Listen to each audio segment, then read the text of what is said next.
51 बुद्धिजीवियों के ऊपर 49 मूर्ख भी राज कर सकते हैं। यदि 51 लोग घर बैठे रहे और 49 लोगों ने अपने मत से सरकार बना ली, तो अभी आपने लोकसभा चुनाव का परिणाम देखा है। एक आदमी जो खालिस्तान की मांग करता है वो 6 साल से जेल में बैठा हुआ है, और जेल में बैठा हुआ आदमी इस भारत के लोकतंत्र में चुनाव जीत रहा है। कितनी बड़ी बात है। लेकिन हिंदू ये सोचता है कि मेरे घर तक तो अभी आग पहुंची नहीं। वो इंतजार कर रहे हैं कि किसी और कन्हैया का सर कटे मेरे पड़ोस में। करौली में दंगे हुए, जाकर के पूछो करौली वालों से कि किनकी दुकानें फूटी और किसने दुकानें फूकी। इसलिए आवश्यकता है कि 2 बच्चों का कानून प्रत्येक भारतीय के ऊपर लागू होना चाहिए।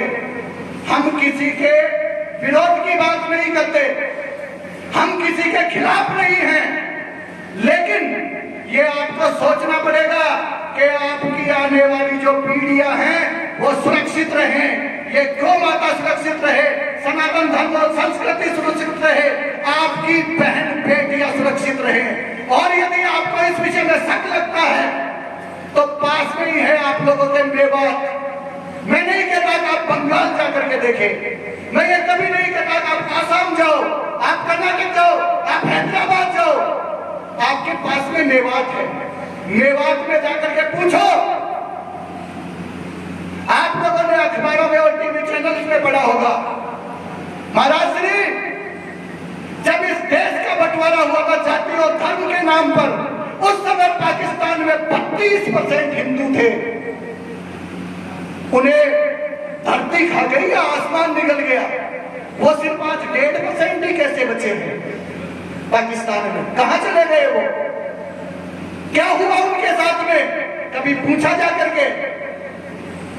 तो चिंता कीजिए अपने भविष्य की, अपनी आने वाली पीढ़ियों की।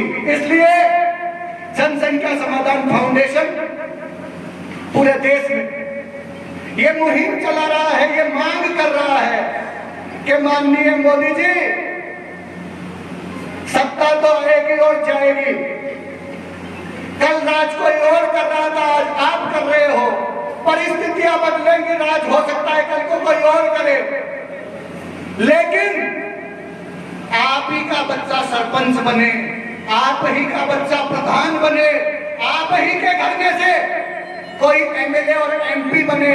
कहीं ऐसा ना हो कि हिंदू भाई सोता रहे और 10-20 साल बाद में जब आप लोग आंखें खोलो तो उस समय आप लोगों के हाथ में कुछ ना रहे। इसलिए ये मांग है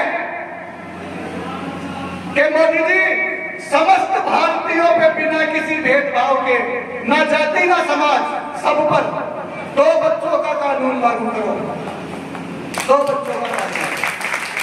अगर 2 बच्चों का कानून समय रहते लागू नहीं हुआ तो इसके दुष्परिणाम क्या होंगे, इनकी कल्पना करना भी आप लोगों के लिए बहुत भारी है।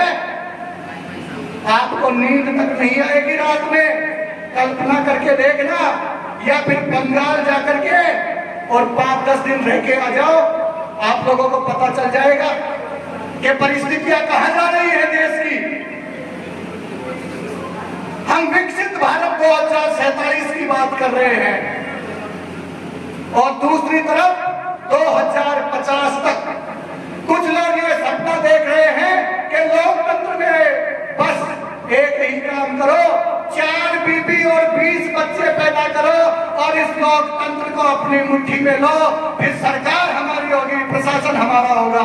इस तरीके का पूरा सपना भी कुछ लोग देख रहे हैं।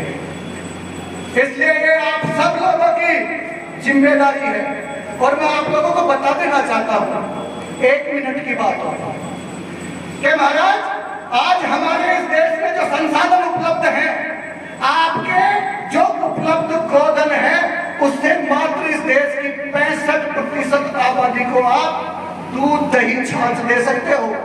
या देखिए 35% तो अभी भी आप लोग मिलावट खा रहे हैं। आपके खाने की चीज हो, आपके पीने की चीज हो, आपकी दवाइयां हो।